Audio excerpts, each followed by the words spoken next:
Intelligence Committee. A live picture now from the World Affairs Council of America. We're waiting remarks by Senator Chuck Hagel. He's a member of the Senate Foreign Relations Committee. He's expected to talk about U.S. foreign policy this afternoon. Speaking right now is James Jones. He's a former Clinton U.S. ambassador to Mexico. He will introduce Senator Hagel. This is live coverage on C-SPAN 2. Our opening speaker, Colin Powell, and Chuck Hagel.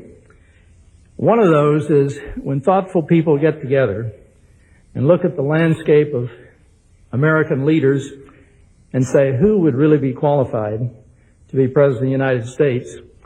Two names that are always on that list are Colin Powell and Chuck Hagel. And all I can say it for those of us who are conservative to moderate Democrats, that would pose a very difficult dilemma for us, because it would be hard not to support someone of Chuck Hagel's abilities and personality. This is the kind of person he is in Washington. His respect crosses party lines, and we are very pleased and honored to have him as our luncheon speaker today, Senator Chuck Hagel.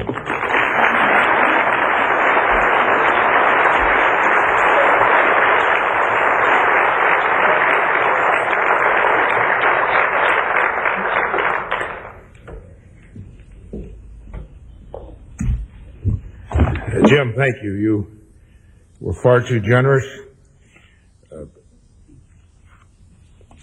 particularly articulate, especially in light of the fact that you're a former House member. They want to bring the bread on? That's all right. Salad or... Let's have time for a few questions, if any questions. Here we go, right back. Yeah, Dick Sarton from Dallas. Would you please explain why Kyoto does not meet our needs? Can you be a little bit more specific on that? Yes. Well, as I noted, at the Senate in 1997 passed the Byrd-Hagel resolution, a very simple resolution that noted that we would not ratify a treaty that was not in the economic interest of our country, nor would we ratify a treaty that did not include all nations of the world. It seems to me, I guess I can speak to some extent for those who voted for the Byrd-Hagel resolution. Senator Hagel, Mitchell Krause of the Stanford World Affairs Forum. You didn't specifically mention foreign aid and the pitifully small percentage of our gross national product or per capita income that goes into foreign aid now. What about the expansion of foreign aid to make a real difference in many areas of the world, and also to change our policy toward preventing certain aspects of family planning to cope with the AIDS epidemic? Thank you.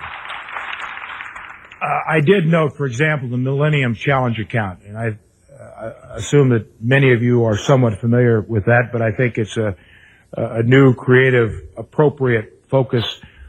Can we take just two more questions? And we do that for two reasons. One, Senator Hagel does have to get on a plane to get to Nebraska. And number two, nobody likes to get chewed out by Maria Zamet or Jerry Leach for going over the time frame. Right here. Senator, you're very hungry, and I know it, and I'll give short answers. Senator, this is in some respects a follow-on to Mitchell Krause's question. I'm Sky Forrester, run the Pittsburgh Council.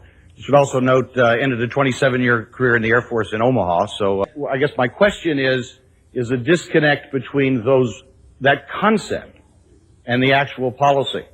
Although we have the highest absolute number of dollars in international aid, we're the lowest as a percentage of GDP, or the lowest as a percentage of government spending amongst any of the developed world. The Millennium Challenge account, which is coming on 4+ years old, has barely begun to be spent.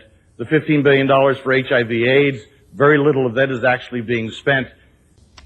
Another question maybe in the direction of trust and confidence. Lillian Fisher from North Carolina. You said that the future of the Middle East will determine the future of the transatlantic alliance. Well, as I noted in my opening comments, I think my first point of the 12 I shared with you was that transatlantic alliance, the importance of alliance for America, for our future. Have a great lunch. Thank you. Thank you. Thank you very much. Thank you. Senator Hagel made a special change in his schedule to be with the World Affairs Council. We thank you very much. Thank you. Thank you.